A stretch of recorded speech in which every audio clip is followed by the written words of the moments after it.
শ্বশুর বাড়ি, বাবার বাড়ি এবং ঘোরাঘুরি নিয়ে থাকছে আজকের এই ছোট্ট মিনি ব্লগটি। Hello everyone, welcome to my YouTube channel. ওই দিন সকাল সকাল উঠে আমি ব্রেকফাস্ট করে নিই অ্যান্ড দেন ব্রেকফাস্টের পর আমরা আস্তে ধীরে রেডি হয়ে চলে যাই আমার বাবার বাসায়। অ্যান্ড বাবার বাড়িতে গিয়ে দেখি আমাদের পুকুরের পানি অনেক বেড়ে গিয়েছে, যেহেতু টানা বৃষ্টি পড়ছে অ্যান্ড বর্ষাকাল, অবভিয়াসলি পানি বাড়বে। অ্যান্ড দেখে খুব গোসল করতে ইচ্ছা করছিল। তারপর চলে যাই লাঞ্চ করার জন্য। অ্যান্ড ওই দিন আম্মু আর বড় আপু অনেক মজার মজার খাবার রান্না করেছিল।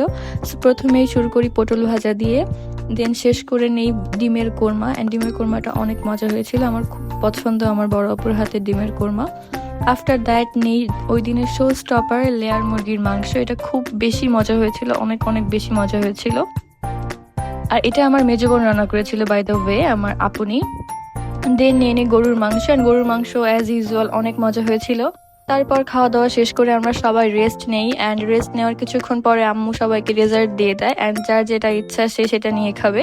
বাই দ্য ওয়ে, ওই দিন আমার শ্বশুর শাশুড়ি এবং আমার বড় ভাসুরের ছেলেও আমাদের বাড়িতে গিয়েছিল।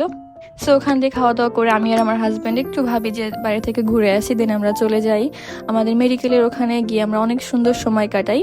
ওই দিনে ওয়েদার অনেক সুন্দর ছিল, পারফেক্ট ছিল বেসিক্যালি। তারপর আমরা এখানে একটু কাপল ভিডিও শ্যুট করে নেই, ছবি তুলি, তারপর সুন্দর সময় কাটিয়ে চলে যাই বাসার দিকে। সো এটিই ছিল আমার আজকের ছোট্ট মিনি ব্লগ। যদি আপনাদের ভালো লাগে please do like, comment and subscribe.